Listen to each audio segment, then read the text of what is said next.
আচ্ছা, এটা আমি বলি, আমরা আমরা এখানে তো এটা হচ্ছে মিরপুর 10 থেকে প্রথম টার্ন আউটটা আসে। একই সাথে আমরা পল্লবী ফায়ার সার্ভিস, যেটা আপনারা জানেন যে মিরপুর ডিএসএস, এবং কল্যাণপুর যেটা গাবতলীতে আছে, সবগুলো আমরা একসাথে টার্ন আউট দিই।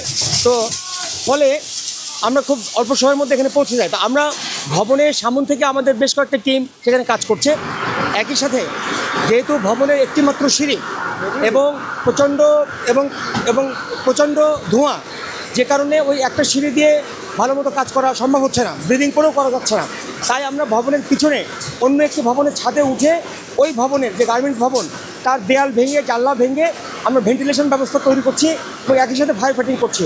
আশা করি আমরা অল্প সময়ের মধ্যে এটাকে নিয়ন্ত্রণ করতে পারবো। আপনাদের কয়টা টিম কাজ করছে?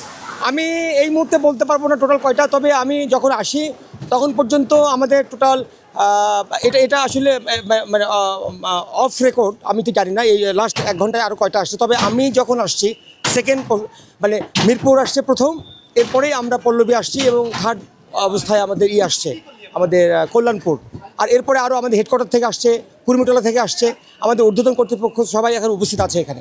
দর্শক, আপনারা দেখতে পাচ্ছেন যে প্রচণ্ড ধোঁয়ার কারণে কিন্তু আসলে কাজ করা মানে মুশকিল হয়ে পড়ছে। আমরা এখন যদি দেখি যে অন্য একটা বিল্ডিংয়ের ছাদের উপরে কিন্তু আমরা দাঁড়িয়ে আছি এবং সেখান থেকে আপনাদেরকে দেখানোর চেষ্টা করছি যে আসলে কি পরিমাণে যে আগুনের ধোঁয়া। আসলে এখানে একটা কেমিক্যালের একটা ফ্যাক্টরি ছিল, যেখান থেকে মূলত আসলে মানে আগুনের সূত্রপাত হয়।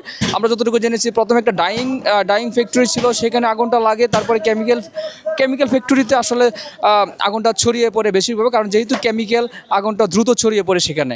আমরা যদি আরেকটু দেখানোর চেষ্টা করি।